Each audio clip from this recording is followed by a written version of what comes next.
السلام علیکم ورحمۃ اللہ وبرکاتہ۔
بسم اللہ الرحمن الرحیم۔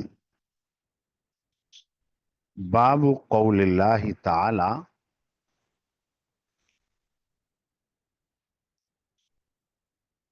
ان الذین تولوا منکم یوم التقى الجمعان انما استزلهم الشیطان ببعض ما كسبوا ولقد عفى الله عنهم ان اللہ غفور حلیم۔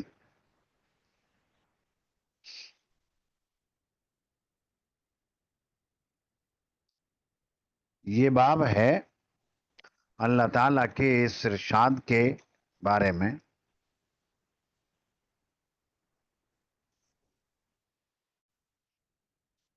بے شک تم لوگوں میں سے جنہوں نے پشت پھیر دی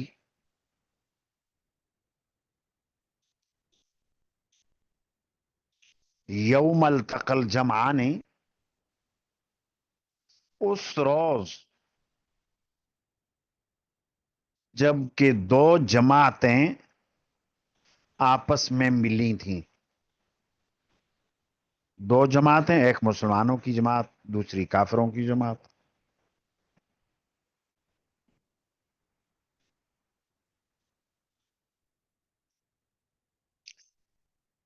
انما استزلهم الشیطان،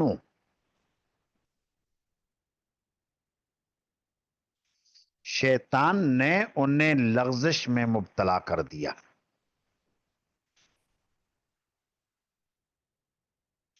شیطان نے انہیں پھسلا دیا، لغزش میں مبتلا کر دیا۔ ببعض ما کسبوا، ان کی بعض غلطیوں کی وجہ سے،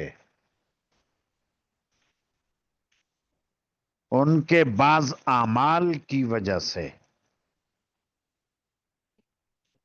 اور وہ غلطی کیا؟ نبی کریم صلی اللہ علیہ وسلم کی ہدایت کے مطابق چلے نہیں، اور 50 تیر اندازوں نے اپنی جگہ چھوڑ دی۔ عبداللہ ابن جبیر بتہرا کہتے رہے لیکن اور ساتھیوں نے ساتھ چھوڑ دیا سوائے 10 کے۔ تو یہ شیطان نے لغزش میں مبتلا کر دیا۔ ببعض ما کسبوا، تو یہ بعض اعمال کے سبب سے، اور بعض اعمال کیا کہ غلطی ہو گئی۔ وَلَقَدْ عَفَى اللَّهُ عَنْهُمْ، اور اللہ نے ان کو معاف کر دیا۔ ان اللہ غفور حلیم، بے شک اللہ بڑے ہی معاف کرنے والے ہیں، تحمل مزاج ہیں۔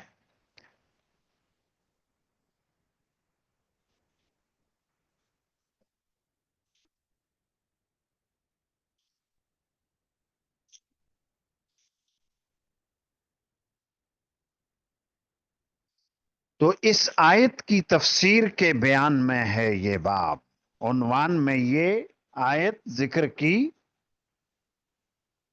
اور آگے روایت آ رہی ہے، اسی کی تفسیر ہے۔ اس آیت کے اندر بیان ہے صحابہ کرام کی غلطی کا، اور تمام اہل سنت والجماعت، چاروں ائمہ اور ان کے متبعین کا اتفاق ہے کہ صحابہ کرام محفوظ تو ہیں، معصوم نہیں ہے۔ غلطی ہو سکتی ہے صحابہ کرام سے، لیکن اللہ اس غلطی کے اوپر برقرار نہیں رکھیں گے۔ غلطی ہونے کے بعد تنبیہ ہو جائے گی اور توبہ کر لیں گے، اور پھر وہ توبہ اتنی عظیم کہ پہلے سے بھی کہیں زیادہ ان کا درجہ بڑھ جائے گا۔ اور یہ صحابہ کے ساتھ ہی خاص نہیں، عام مسلمان بھی اسی ضابطے میں ہیں۔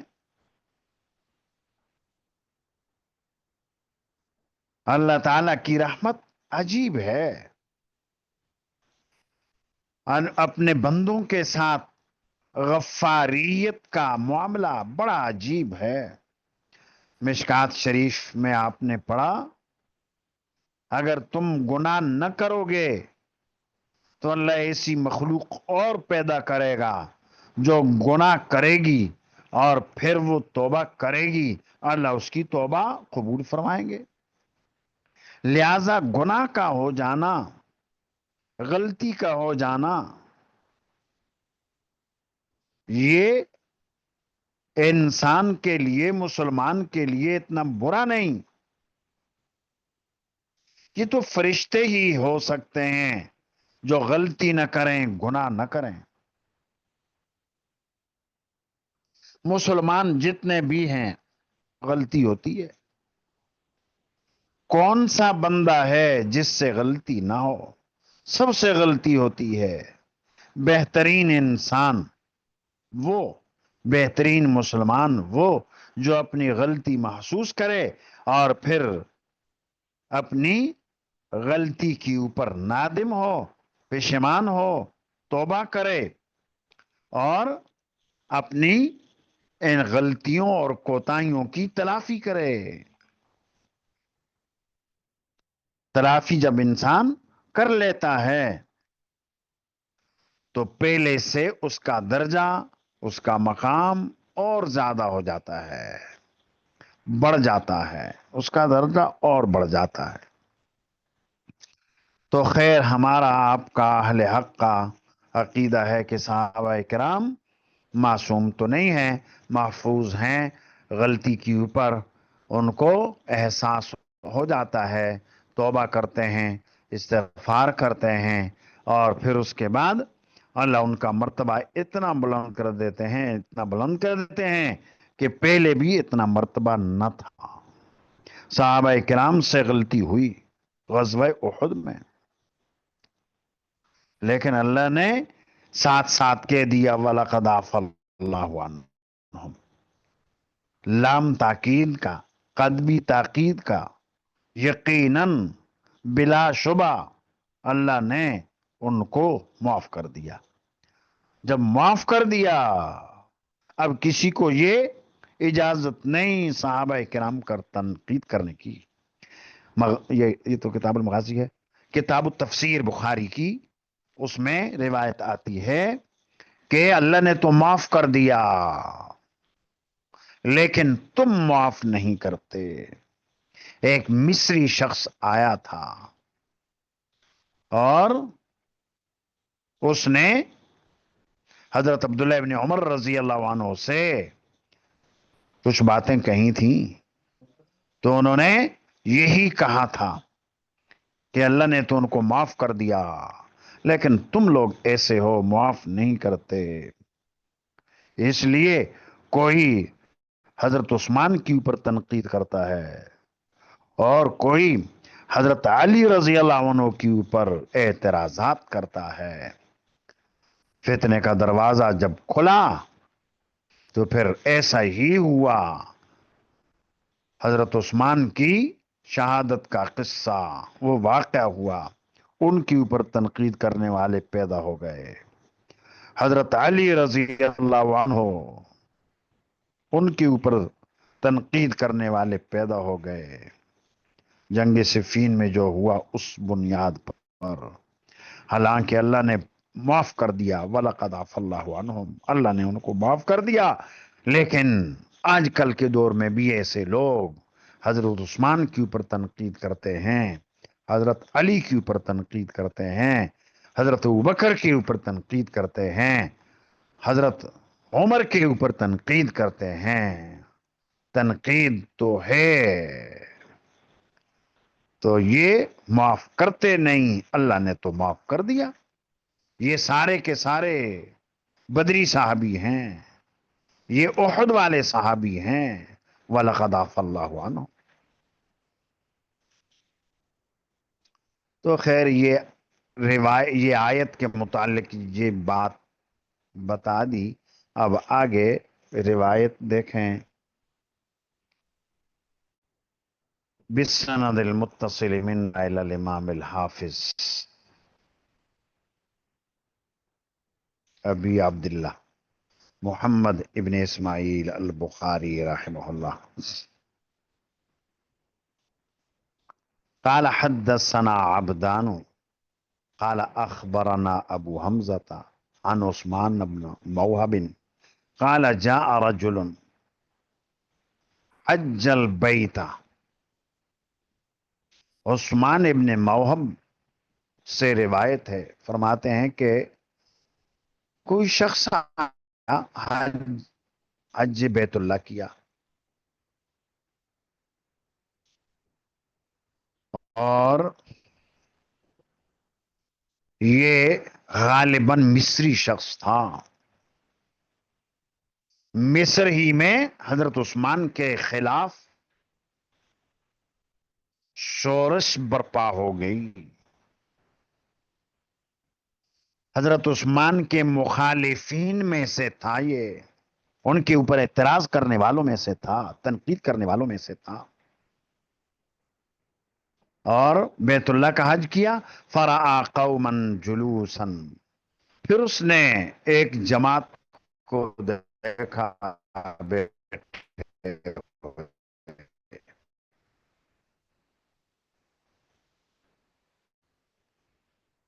ہؤلاء، وہ بولا یہ بیٹھے کون لوگ ہیں؟ قالو ہؤلاء قریش، کہا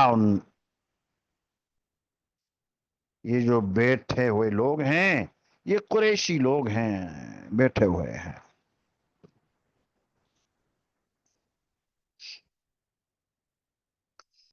قال من الشیخ، وہ بولا کہ یہ بیچ میں یہ جو بزرگ آدمی بیٹھے ہوئے ہیں یہ کون ہیں؟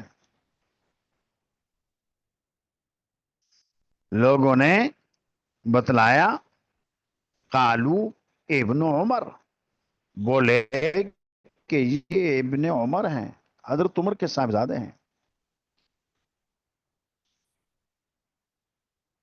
اور چونکہ حضرت ابن عمر رضی اللہ عنہ اس وقت بوڑھے تھے،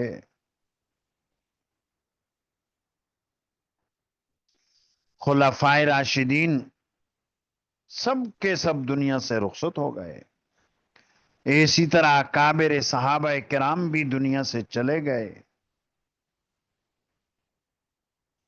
فتنے فساد کا دور اور خلفائے راشدین کے اوپر اعتراض کرنے والے لوگ. تو اس لیے اس مصری شخص نے پوچھا کہ یہ جو بڑے میاں بیٹھے ہیں، بزرگ آدمی ہے، کون ہے؟ بتایا حاضرین نے یہ تو ہے ابن عمر. فَأَتَاهُ، تو وہ شخص آیا ان کے پاس. فَقَالَ إِنِّي سَائِلُكَ عَنْ شَيْءٍ، کہنے لگا میں آپ سے کسی شے کے بارے میں پوچھنا چاہتا ہوں. افتحدثنی، کیا آپ مجھے بتائیں گے؟ قال انشدک بحرمت هذا البیت، تو چونکہ حضرت ابن عمر نے جواب دیا کہ ہاں بتاؤں گا، تو اس نے یہ سوال کیا، پہلا سوال یہ کیا میں تمہیں اس گھر کی حرمت کی قسم دے کر پوچھتا ہوں، اتعلم ان عثمان ابن عفان فر یوم احد، کیا تمہیں معلوم ہے کہ عثمان ابن عفان جنگ احد کے دن بھاگ گئے تھے؟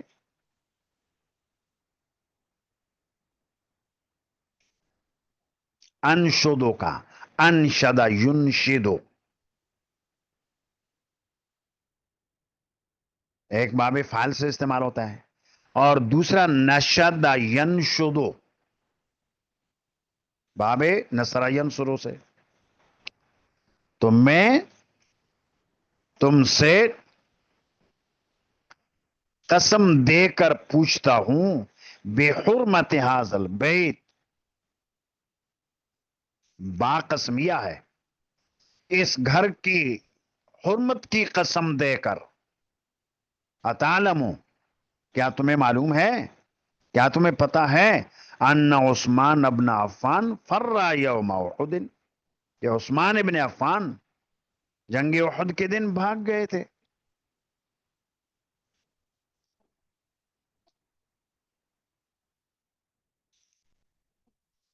قال نعم، ابن عمر نے فرمایا کہ ہاں.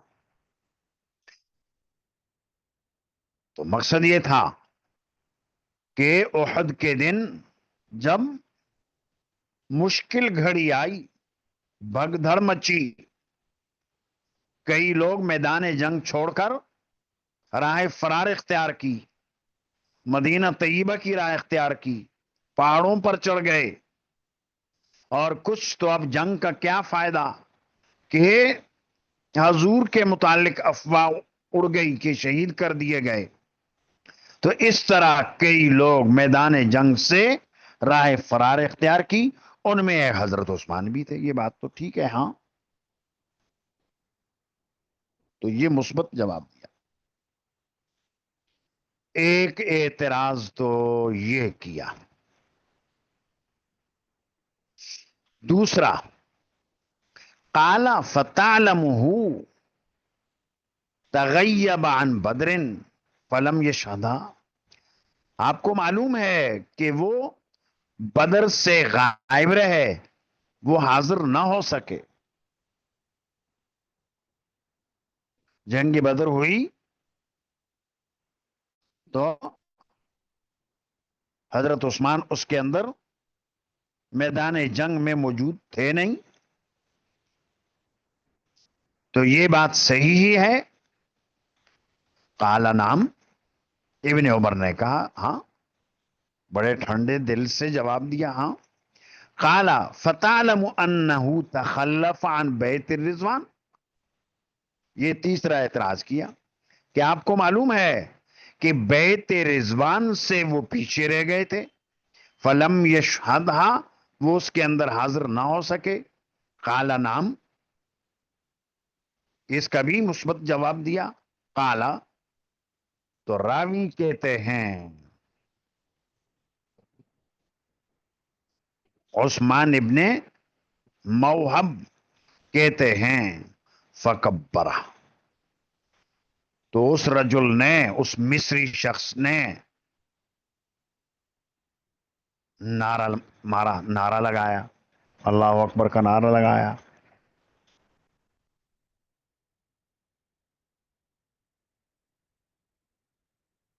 اس نے نعرہ اس لیے لگایا کہ میں نے ایسے سوالات کیے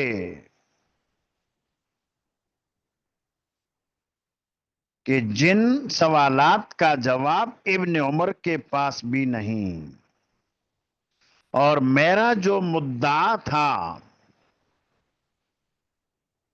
تنقید کا عثمان پر، میری بات ثابت ہو گئی. میرا تنقید کرنا عثمان کے اوپر بجا، درست، اور ابن عمر نے بھی تصدیق کر دی نام کہہ کر. اس لیے خوشی میں اس نے نعرہ تکبیر بلند کیا.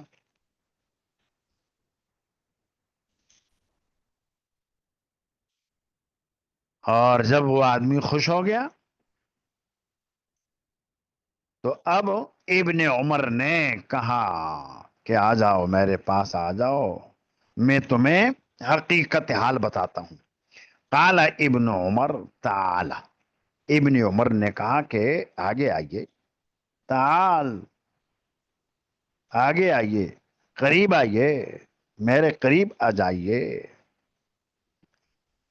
لِأُخْبِرَكَ، تاکہ میں تمہیں خبر دوں، وَلِأُبَيِّنَ لَكَ عَمَّا سَأَلْتَنِي عَنْهُ، اور واضح کر دوں تمہارے سامنے ان سوالوں کو جو آپ نے مجھ سے کیے ابن عمر کے متعلق، ابن حضرت عثمان کے متعلق، حضرت عثمان کے متعلق جو تم نے سوال کیے، ان سوالوں کو میں واضح کر دوں تمہارے سامنے. اما، یہ تفصیلیہ ہے، اما تفصیلہ ہے. فرارہ یوم احد، پوری ترتیب سے جواب دیے. احد کے دن ان کا بھاگنا، فاشہد ان اللہ عفا عنہ، میں گواہی دیتا ہوں کہ اللہ نے انہیں معاف کر دیا. ان اللہ عفا عنہ، اور یہی قرآن کریم کی آیت وَلَقَدْ عَفَا اللَّهُ عَنْهُمْ آیا تھا. تو یہ حدیث کے اندر تفسیر آ گئی ابن عمر سے کہ جتنے بھی ایسے لوگ تھے جن سے ایک کوتاہی ہو گئی، ایک کمی ہو گئی، اللہ نے اعلان کر دیا. ریتی دنیا تک کے لیے یہ اعلان قرآن کریم میں لکھا ہوا ہے، وَلَقَدْ عَفَا اللَّهُ عَنْهُمْ. تو ابن عمر نے کہا فَأَشْهَدُ أَنَّ اللَّهَ عَفَا عَنْهُ.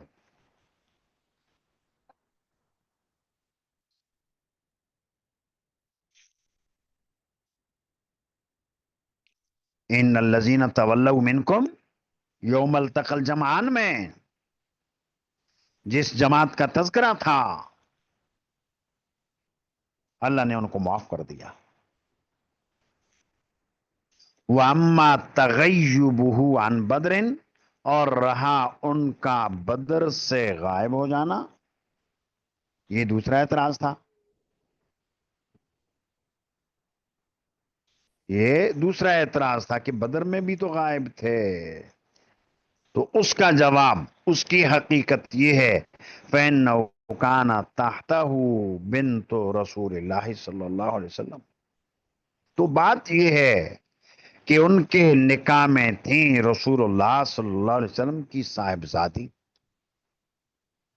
حضرت رقیہ، وکانت مریضتن، اور وہ تھی بیمار.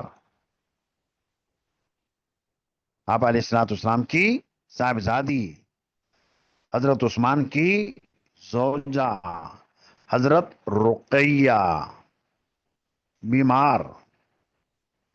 فقلہ النبی صلی اللہ علیہ وسلم،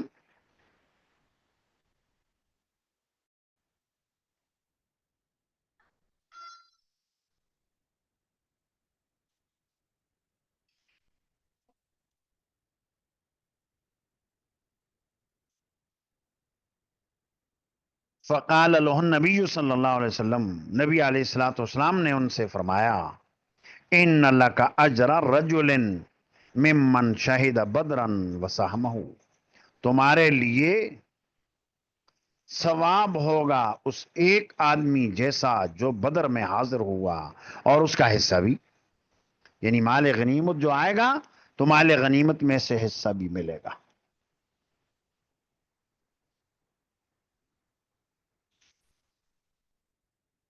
تو یہ تھی حقیقت۔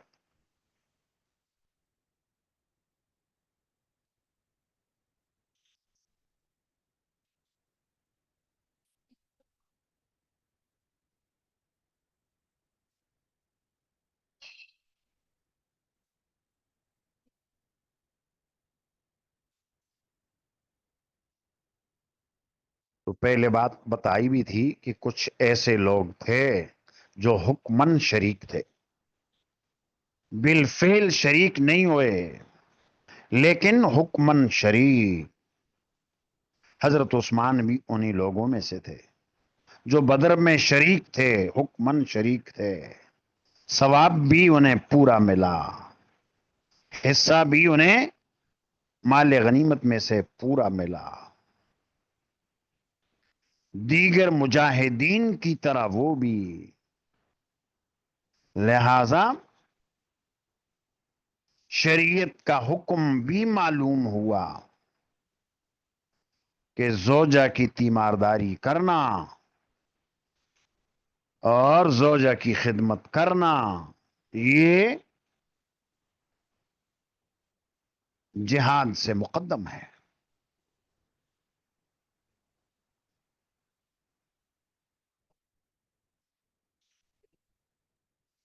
دیکھیں کیسا جہاد، پہلا جہاد، حق اور باطل کا سب سے پہلا معرکہ غزوہ بدر، اور اس میں عثمان کو حضور نے منع کر دیا، زوجہ کی خدمت کرو، اس کی تیمارداری کرو۔ تو معلوم ہوا کہ زوجہ کی خدمت یہ حق العبد ہے، حق العبد مقدم ہے حق اللہ سے۔ تو خیر یہ حقیقت بتا دی ابن عمر نے دوسرے اعتراض کی، وَأَمَّا تَغَيُّبُهُ من بیت الرضوان، اور رہا ان کا بیت رضوان سے غائب ہو جانا۔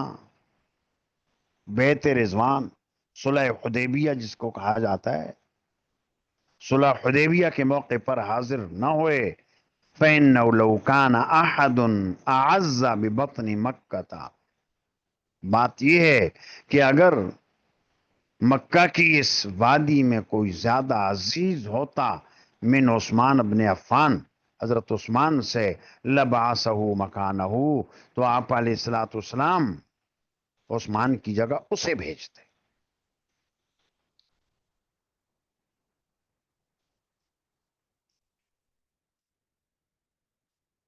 آگے صلح حدیبیہ کا قصہ آئے گا، جب حدیبیہ کے مقام پر مسلمانوں کو کفار قریش نے روک دیا اور آپ علیہ الصلوۃ والسلام کی اونٹنی بھی بیٹھ گئی، نبی کریم صلی اللہ علیہ وسلم نے فرمایا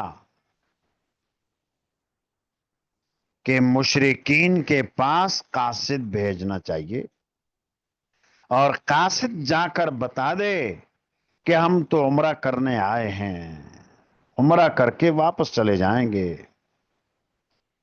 کون ہے اس کام کے لیے جائے ان کے پاس قاصد بن کر۔ اور پھر خود ہی حضور نے فرمایا عمر تم جاؤ، حضرت عمر کا انتخاب کیا حضور نے، اور حضرت عمر نے آگے سے جواب دیا کہ اللہ کے رسول، آپ کو معلوم ہے میری اور ان لوگوں کے درمیان کیسی دشمنی چل رہی ہے.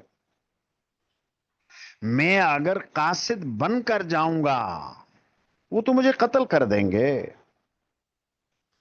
اور میرا وہاں کوئی پناہ دینے والا بھی نہیں ہے کہ جو مجھے وہاں پناہ دے دے. اور میری رائے یہ ہے کہ عثمان کو بھیجیں،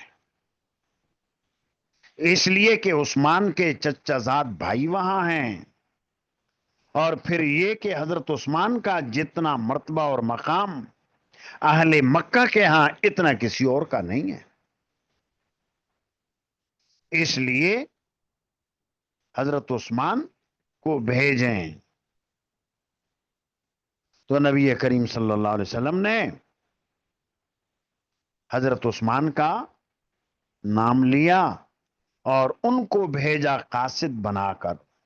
تو ابن عمر یہاں وہی کہہ رہے ہیں کہ اگر مکہ مکرمہ کی اس وادی میں کوئی شخص حضرت عثمان سے زیادہ عزت والا ہوتا تو نبی کریم صلی اللہ علیہ وسلم عثمان کی جگہ اسے بھیجتے، مگر ایسا کوئی اور تھا نہیں، اس لیے آپ علیہ الصلوۃ والسلام نے حضرت عثمان کو بھیجا.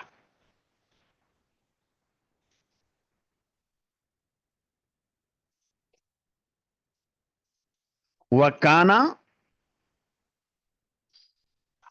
اعز ببطن مکہ من عثمان ابن عفان لبعث مکانہ فبعث عثمان. تو انہوں نے عثمان کو بھیجا. وکان بیت رضوان بعدما ذهب عثمان الى مکہ، اور بیت رضوان ہوئی عثمان کے مکہ کی طرف جانے کے بعد. بیت رضوان ہوئی جب عثمان مکہ جا چکے تھے،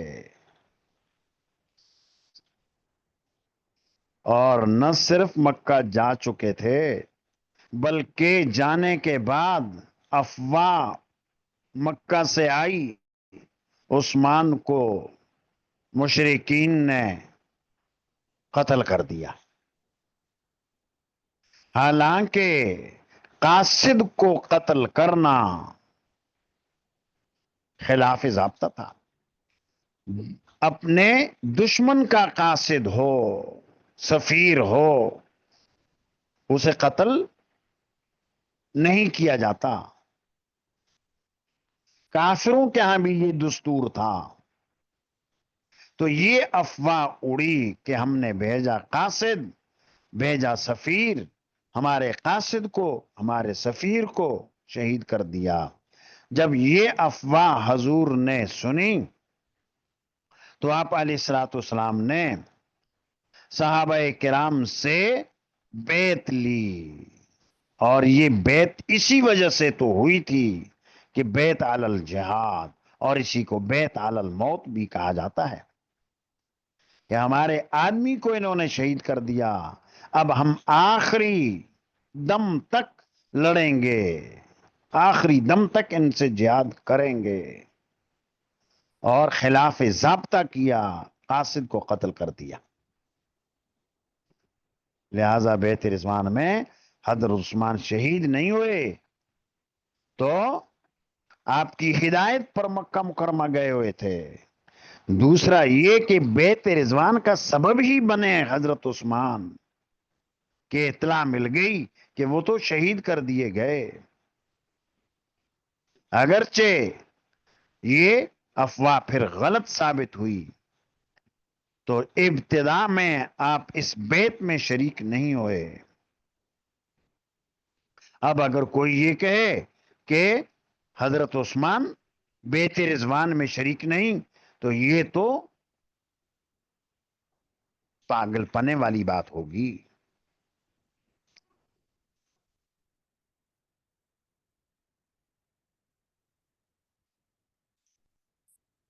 اور پھر آگے حضرت عثمان کی منقبت دیکھیں، آگے کیا فرمایا.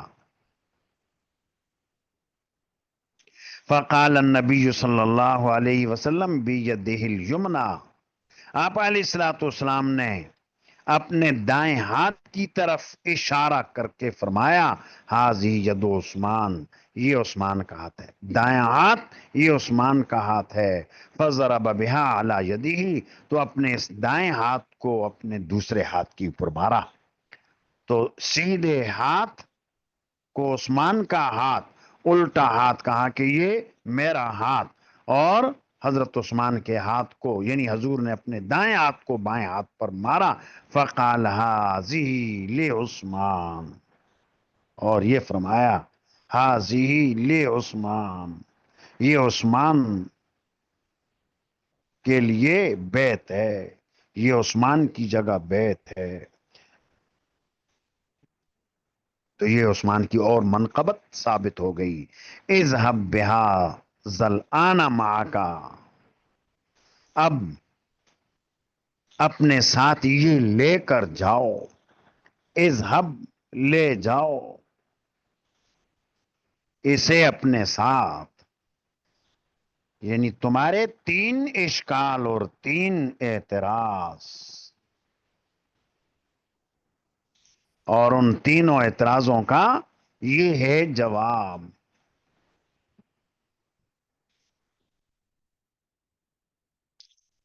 تو اس روایت میں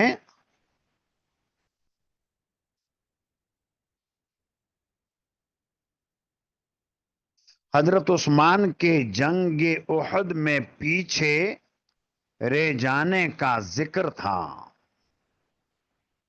جنگ احد کے اندر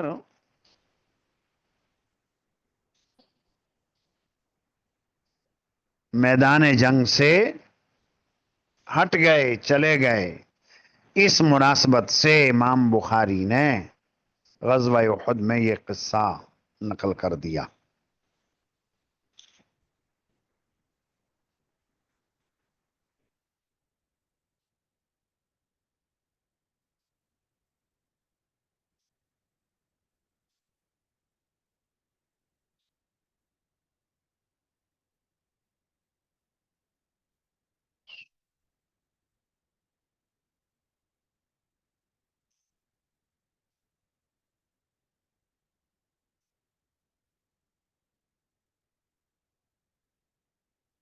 باب اذ تسعدون ولا تلوون على احد والرسول يدعوكم في اخراكم فاصابكم غما بغم لكي لا تحزنوا على ما فاتكم ولا ما اصابكم والله خبير بما تعملون۔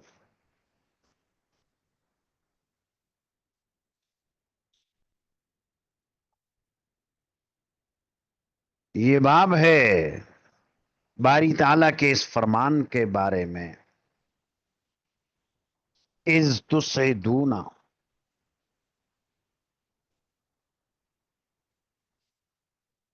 جب تم چڑھے جا رہے تھے، ولا تلوون علی احد، اور کسی کی طرف پلٹ کر بھی نہ دیکھتے تھے، والرسول یدعوکم، اور رسول تمہیں پیچھے کی جانب سے پکار رہے تھے، فاصابکم غما بغم، بس اللہ نے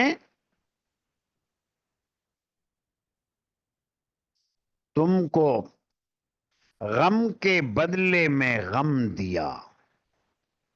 فاصابکم، اصابہ اس کے اندر ضمیر فاعل اللہ کی طرف، اللہ نے دیا تم کو غم، بغم من، غم کے بدلے میں، اور اللہ نے تمہیں غم کے بدلے میں غم دیا، تم نے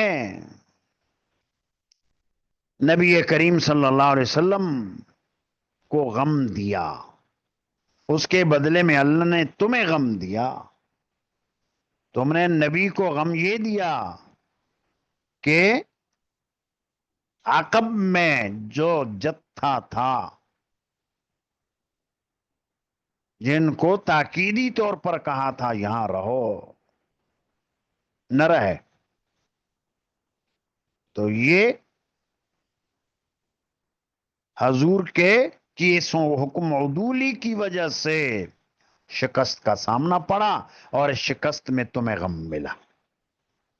حضور کو تم نے غم پہنچایا، اب تمہیں شکست کا سامنا کرنا پڑا، یہ غم کے بدلے میں غم۔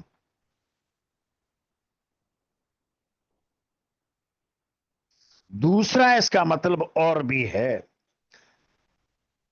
تم کو غم کے بدلے میں غم دیا۔ جنگ بدر میں تم نے غم دیا مشرکوں کو، ان کے 70 مارے گئے اور اتنا ہی قیدی بنائے گئے، اس کے بدلے میں تمہیں غم دیا کہ تمہارے اتنے مارے گئے۔ فَأَصَابَكُمْ غَمًّا بِغَمٍّ، بدر میں مشرکوں کو تم نے غم پہنچایا، احد میں تمہیں غم پہنچ گیا۔ تِلْكَ الْأَيَّامُ نُدَاوِلُهَا بَيْنَ النَّاسِ، یہ وہی مطلب ہو جائے گا، یہ دن آتے ہیں، کبھی مسلمانوں کی جیت، کبھی کافروں کی، کبھی مسلمان خوش، کبھی کافر خوش، کبھی مسلمان پریشان، کبھی کافر پریشان، کبھی دن ہے کبھی رات ہے، کبھی صحت ہے کبھی بیماری ہے۔ تلک الایام نداولها بین الناس۔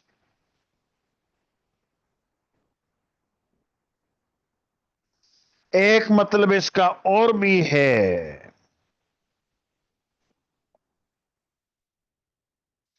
ہم نے تمہیں غم پہنچایا، غم کے ساتھ ایک اور غم بھی،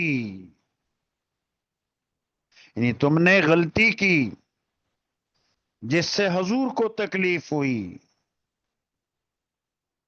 اور حضور کی تکلیف کے اوپر تمہیں سخت غم ہوا کہ غلطی ہو گئی۔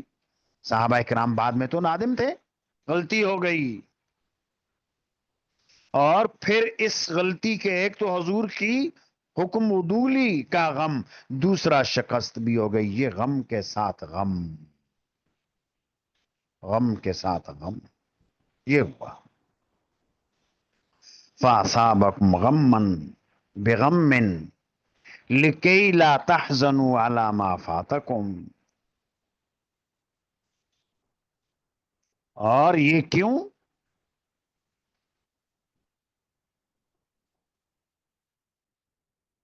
تاکہ تم غمگین نہ رہو اس چیز پر جو تم سے چھوٹ جائے۔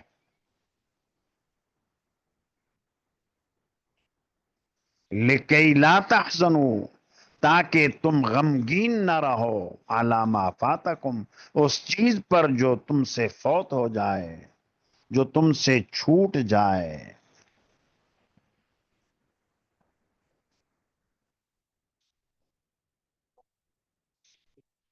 وَلَا مَا أَصَابَكُمْ، اور نہ اس مصیبت پر جو تمہیں پہنچے، جو مصیبت پہنچے اس کے اوپر بھی غمگین نہ رہو۔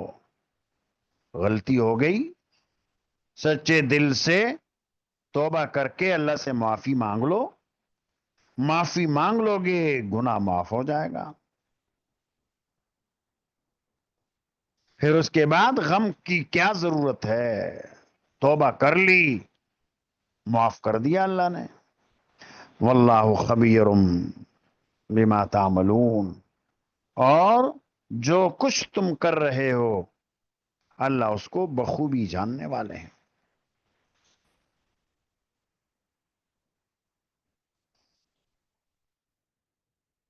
امام بخاری کا صنیع پہلے بھی بتایا تھا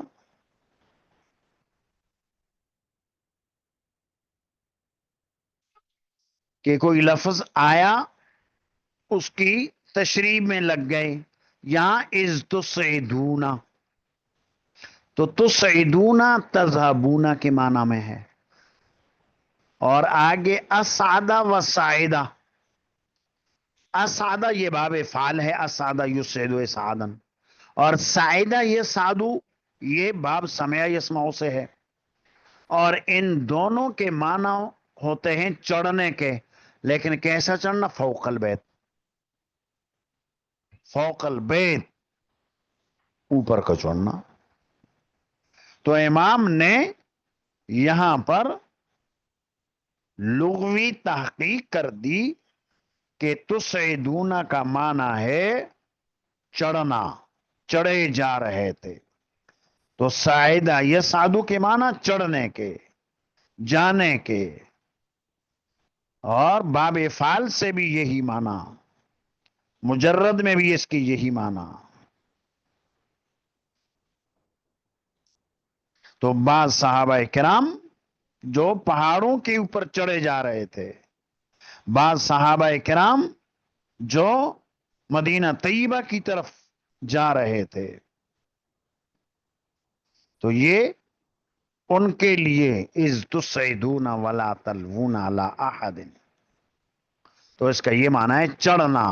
تو یہ چڑھے جا رہے تھے.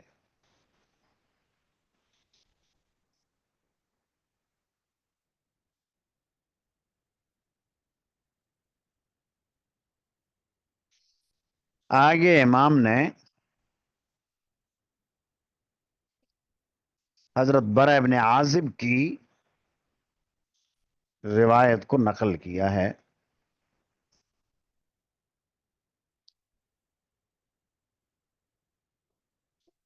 بے قال حدثني عمرو بن خالد قال حدثنا زهير قال حدثنا ابو اسحاق قال سمعت البراء ابن عازب رضي الله عنهم قال جعل النبي صلى الله عليه وسلم على الرجالة يوم احد.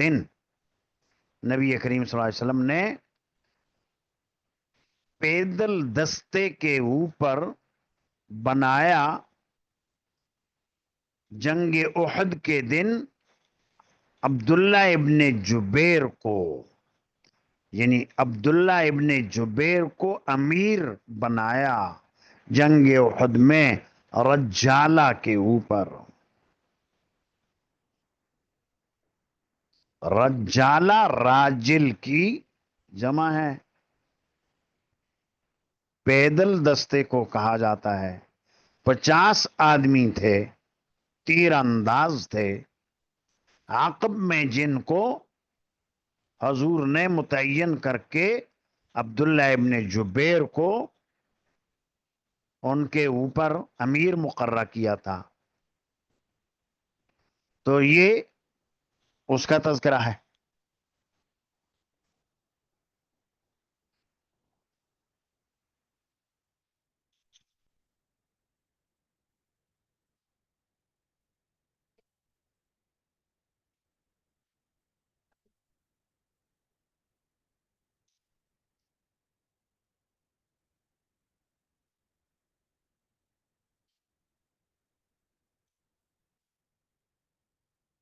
جیسے کہ پہلے بتایا تھا، تو اس دستے نے دیکھا کہ مسلمانوں کو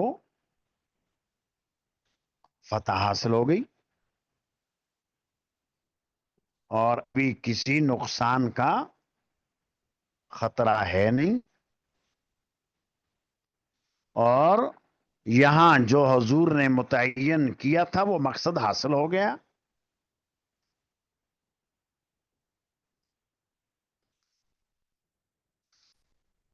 وَأَقْبَلُوا مُنْهَزِمِينَ، اور پھر وہ لوگ متوجہ ہوئے شکست کھاتے ہوئے. وَأَقْبَلُوا، اور وہ متوجہ ہوئے شکست کھاتے ہوئے، یعنی میدان سے واپس ہوئے مدینہ طیبہ کی طرف، منہزمین، اس حال میں کہ وہ شکست کھانے والے تھے، شکست کھا لی، اور وجہ اس شکست کی آپ علیہ الصلوۃ والسلام کی بات کو نہ ماننا، جو امیر تھے ان کی بات کو بھی نہ ماننا۔ فذاک اذ یدعوہم الرسول فی اخراکم، یہی مطلب ہے باری تعالیٰ کے اس فرمان کا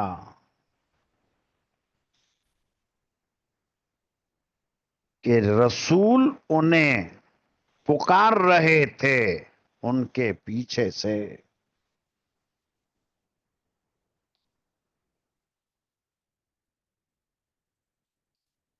تو چنانچہ جب مقابلہ ہوا، مشرکین بالآخر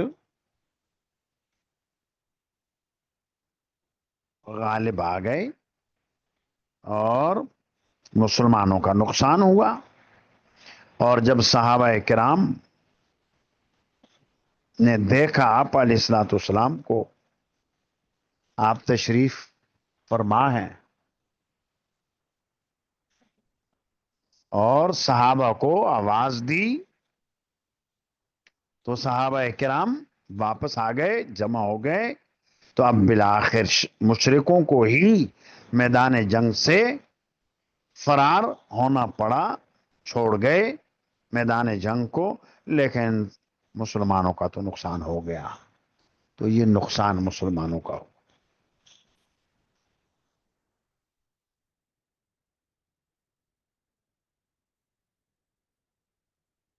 تو معلوم ہوا کہ اللہ کے رسول، اللہ کی نافرمانی، اللہ کے رسول کی نافرمانی،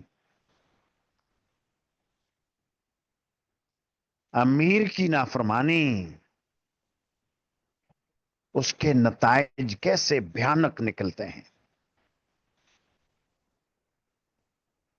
ذرا ہم آپ سوچیں کہ صبح سے لے کر شام تک کتنے گناہ کرتے ہیں، اللہ کی نافرمانی، اللہ کے رسول کی نافرمانی، اور امیر کی نافرمانی۔ گھر کے اندر جو بڑا ہے اس کی حیثیت امیر کی ہے۔ کلکم راعن وکلکم مسئولون عن رعیتہ، لہذا مخالفت بری شے ہے، اللہ کی رحمت اٹھ جاتی ہے، اللہ کی مہربانی نہیں آتی ہے۔ مخالفت کو شریعت نے گوارا نہیں کیا، کسی صورت میں بھی مخالفت کو گوارا نہیں کیا۔ صبر سہار کے رہے، اطاعت کے ساتھ رہے، یہ بہت بڑی بات ہے۔ وَجَعَلْنَاهُمْ أَئِمَّةً يَهْدُونَ بِأَمْرِنَا لَمَّا صَبَرُوا، قرآن کریم کی آیت ہے۔ ہم نے پیشوا بنا دیا، مقتدا بنا دیا۔ ایک تو وہ ہمارے راستے کی رہنمائی کرتے ہیں، دوسرا تکلیفیں آتی ہیں تو صبر کرتے ہیں۔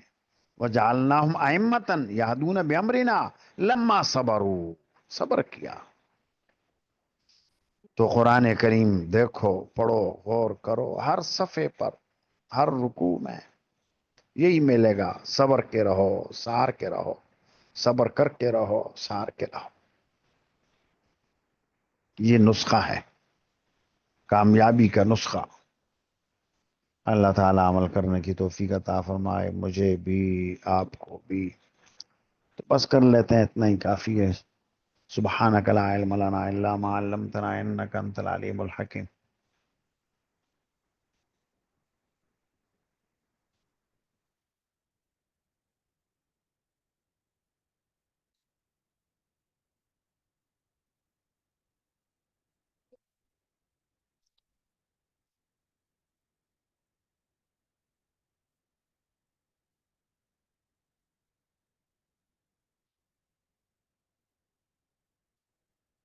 حضرت عثمان کے دور کے بہت بعد کا یہ قصہ ہے۔ حضرت عثمان،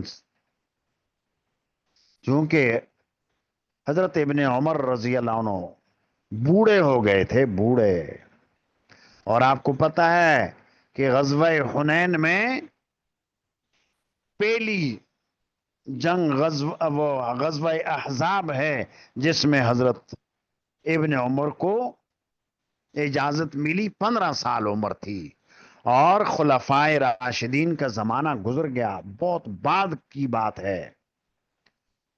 تو حضرت عثمان کے دنیا سے چلے جانے کے بعد پروپیگنڈا ایسا مصریوں نے اچھالا تھا۔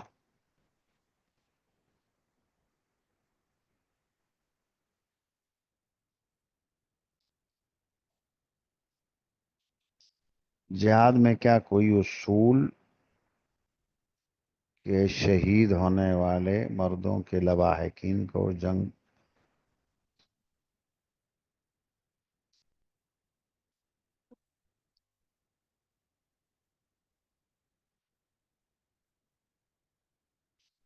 وہ تو ضوابط ہیں، اصول ہیں، کتاب الجہاد ابھی بخاری اول میں آپ پڑھیں گی یا پڑھ رہی ہوں گی، پڑھ لیا ہوگا، وہاں پورا یہ تو صرف مغازی ہے، مغازی کے اندر تو صرف جنگوں کا تذکرہ ہے، باقی شرعی احکام کیا ہیں؟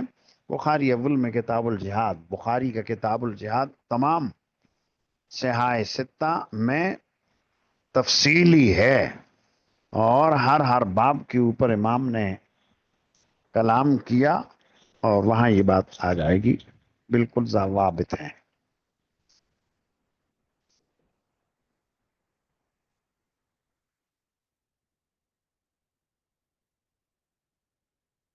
اور کچھ پوچھنا ہو؟